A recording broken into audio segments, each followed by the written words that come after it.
How to get ahead of 95% of people financially without being cheap or actually being rich.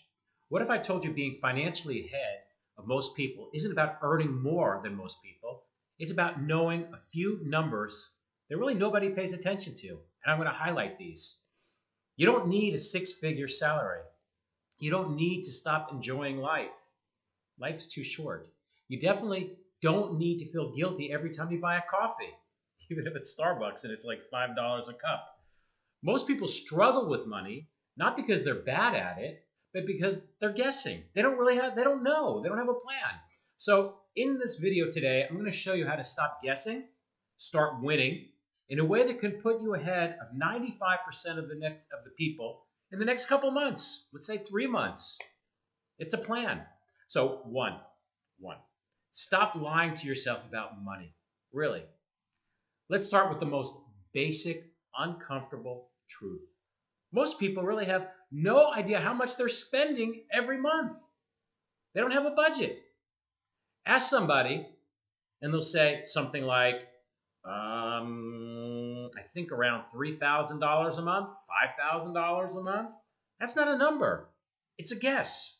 You really need to know exactly what that number is. And if you don't know your real monthly spending, you're making financial decisions blindfolded, in the dark.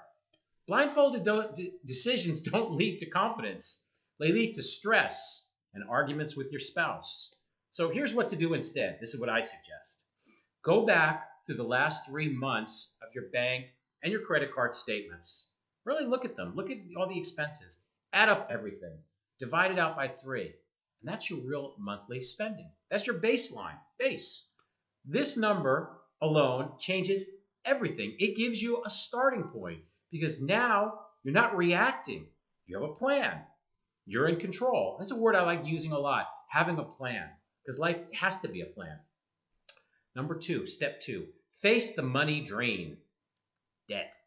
I talk a lot about debt. Debt gets more powerful the longer you ignore it. That's credit cards, that's student loans, that's car payments, the store card you opened up for a discount and forgot about, because these are high interest. These are like 18%. So write all these down and ask one important question to yourself. If I keep on paying the minimum, how long does this actually last? And for people, most people, the answer is going to be decades. And you're giving your money away to the bank. But here's the good news, really.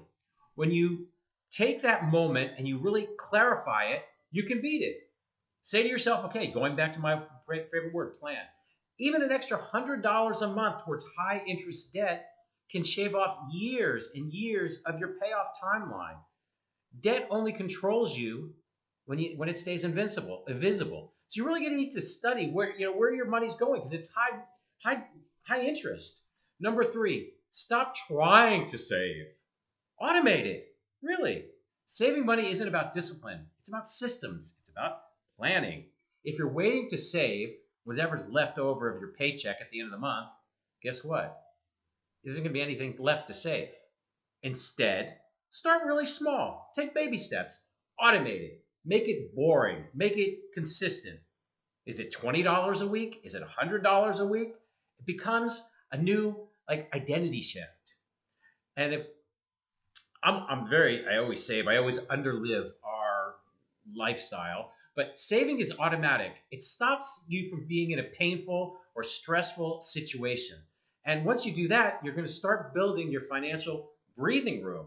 And breathing room lets you make correct decisions and it builds your confidence.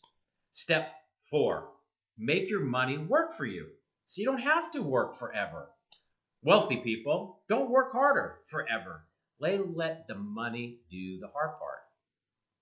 This is what I'm talking about. Investing doesn't mean trading stocks or staring at stocks and buying and selling. It's really boring stuff. Real investing is quiet, boring, automatic, simple ideas like index funds. Every month, allocate a small percentage, even if it's $20. Blue chip dividend stocks that compound. They let your money grow without constant attention. And the most important thing is don't freak out, don't panic during the next market sell-off. Keep to your plan because there will be sell-offs. But do the opposite. Use it as a time to invest more, maybe. So here's the reality. Even modest, consistent savings and investings can turn small amount of money into large amount of money. Not overnight, not flashy, not, the newest, hottest stock, but it's reliable. This is what matters more than perfection. Another one, number 5. See if your housing is crushing you. This is a huge one, and no one really wants to admit it. Keeping up with the Jones.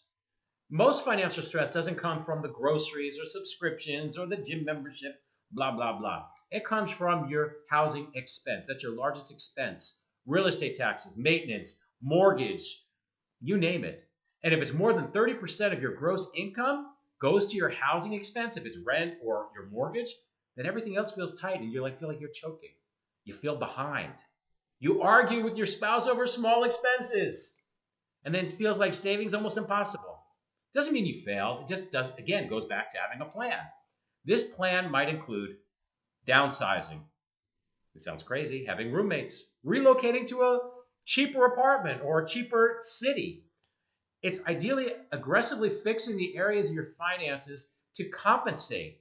And housing should support your life, enhance your life, not suffocate it. So the big shift of this whole idea of what we're talking about is going from guessing or making these assumptions without numbers is having a plan. And once you have a plan, you know your numbers. Once savings and investings are automatic, once housing and debt become intentional and decreased, hopefully, money stops becoming emotional. It becomes mechanical. And that's when things, very powerfully happen. You stop asking yourself, can I afford this? Do you yell at your wife or spouse for buying XYZ? And you start asking yourself, is it worth it? This is the mindset of the wealthy. This is the mindset of the top 5%. Final thought. Getting ahead financially isn't being about perfect. There is no perfect. It's about being intentional. It's knowing your numbers. It's automate the basics. Let time work for you and realize it's a long-term gain. And if you can do this consistently, you're not just going to feel ahead, you will be ahead.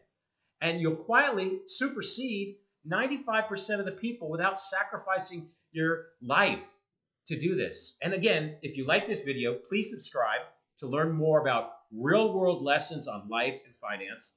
I'm an ex-hedge fund manager, and I've seen many, many things, and I'm trying to help and spread the word.